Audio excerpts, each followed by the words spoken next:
नमस्कार दोस्तों। आने वाले राष्ट्रपति चुनाव के लिए दो नाम सामने आए हैं। एक है संगठित ओपोजिशन पार्टी के उम्मीदवार यशवंत सिन्हा, जो कि वेटरन पॉलिटिशियन है, और दूसरा नाम जो सोशल मीडिया पे ट्रेंड हो रहा है वो है एनडीए की उम्मीदवार द्रौपदी मुर्मू। द्रौपदी मुर्मू पूर्व झारखंड गवर्नर और ट्राइबल लीडर है। भाजपा प्रमुख जेपी नड्डा ने अनाउंसमेंट करते हुए एक प्रेस कॉन्फ्रेंस के दौरान कहा, पहली बार एक महिला आदिवासी उम्मीदवार को चुना गया है। हम आने वाले राष्ट्रपति चुनाव के लिए द्रौपदी मुर्मू को एनडीए के उम्मीदवार के रूप में घोषित करते हैं। इस अनाउंसमेंट के बाद अलग अलग पार्टी के नेताओं से बधाई की लहर दौड़ गई है। आदिवासी समाज एनडीए के इस निर्णय से बहुत खुश है और ऐसा कहा जाता है कि बहुत से ओपोजिशन लीडर्स का साथ द्रौपदी मुर्मू को मिलने वाला है। आइए जान लेते हैं द्रौपदी मुर्मू, जिनके बारे में लोग इतना नहीं जानते, वो राष्ट्रपति चुनाव जीतने की क्यों पसंदीदा उम्मीदवार है। द्रौपदी मुर्मू का जन्म 20 जून 1958 में संताल आदिवासी परिवार में हुआ। वे मयूरभंज जिले के ऊपरवेड़ा गांव से बिलोंग करती है।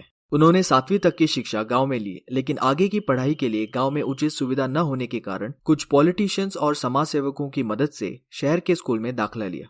उसके बाद भुवनेश्वर से रामादेवी वुमेन्स कॉलेज से आर्ट्स में बैचलर्स की डिग्री प्राप्त की। ग्रेजुएशन के बाद 1979 टू 1983 तक द्रौपदी जी ने इरिगेशन और पावर डिपार्टमेंट में जूनियर असिस्टेंट का जॉब किया। तब उनकी शादी श्यामचरण मुर्मू से हुई थी, जो एक बैंक अधिकारी थे। ससुराल से उनको जॉब करने का प्रोत्साहन न मिलने की वजह से वो बहुत साल तक घर पर ही रही ताकि परिवार को संभाल सके। जैसे जैसे उनके बच्चे बड़े हो रहे थे, उनको पर्याप्त समय मिलने लगा और वो काम की तलाश में जुट गई।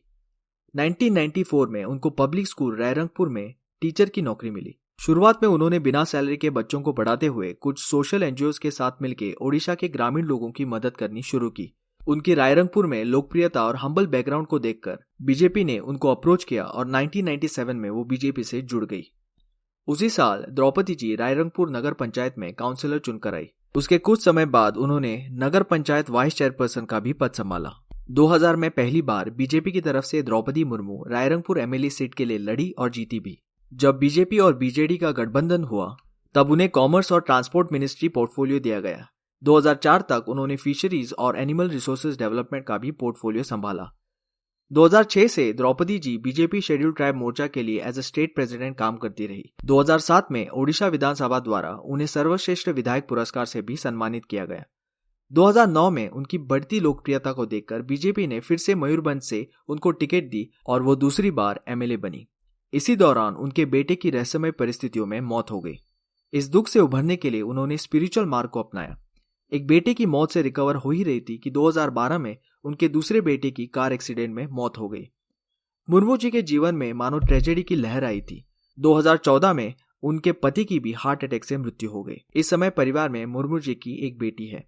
इतनी पर्सनल ट्रेजेडीज के बाद भी उन्होंने लोगों के लिए काम करना नहीं छोड़ा। मुर्मू जी 2015 में झारखंड और भारत की पहली आदिवासी महिला गवर्नर बनी और 2021 में इस पद से रिटायर हुई।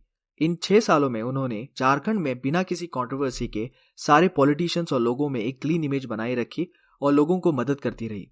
झारखंड एक आदिवासी डोमिनेंट राज्य है। इसी वजह से ये माना जाता है कि वहां की रीजनल पार्टी झारखंड मुक्ति मोर्चा, जो कांग्रेस से जुड़ी है, वो द्रौपदी मुर्मू को वोट दे सकती है।